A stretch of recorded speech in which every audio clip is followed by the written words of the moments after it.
This is going to be a hard talk, so I want you to understand what I'm about to say. But women are the cost of emotion.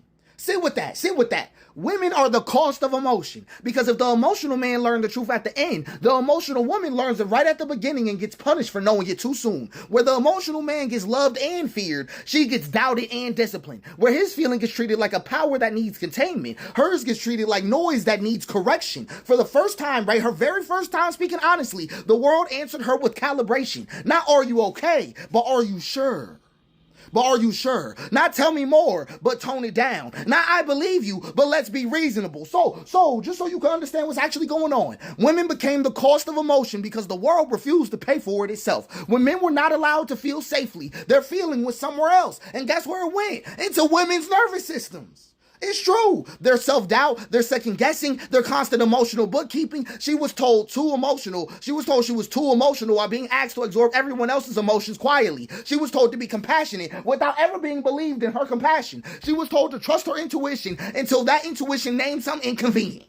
It's true. So when men broke, she blamed them for she got blamed for choosing wrong. When men shut down, she was blamed for wanting too much. When men lied to survive, she was blamed for not being patient enough to fix it. And that's the part no one wants to say about this. That the emotional woman did not inherit blame because she was cruel. Nope, wasn't true. But because someone had to be held responsible for what no one wanted to carry. She learned to doubt herself before anyone else could. She learned to pre-edit truth, to soften clarity. Right, to soften clarity, to apologize for accuracy. She learned to say, maybe I'm overreacting. Not because she believed it, but because belief had consequences. Right? I just want you to understand, because the worst realization about this does not arrive as anger. No, it arrives as erosion, right? The erosion of herself. The moment that her body starts to understand, even when I'm right, I'll be treated as unstable.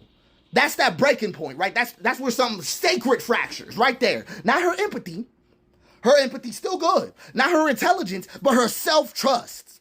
And when a woman loses self-trust, right, I want you to understand she doesn't stop feeling, she stops believing herself. And that's the real catastrophe going on in the whole system. Because when the emotional woman stops trusting her perception, the world loses its earliest warning system. It's true. Reality keeps happening, but no one is allowed to name it without punishment. So women were made the cost of emotion so the world wouldn't have to reckon with what it feels. Right? I'm just calling it what it is, right? Men pay by lying. Women pay by doubting themselves. Neither chose this, though. Nobody chose this, but both were trained into it. So your emotions, nobody's emotions, right? And I want you to understand this. Nobody's emotions in this world are the problem, right? Nobody's. But the emotional woman's emotions are the receipt. It's true, right? You weren't keeping too much. You were keeping the leisure for a world in emotional debt, and you're allowed to stop paying that. You're allowed to stop paying that because it's a systemic debt. You're allowed to trust what you feel.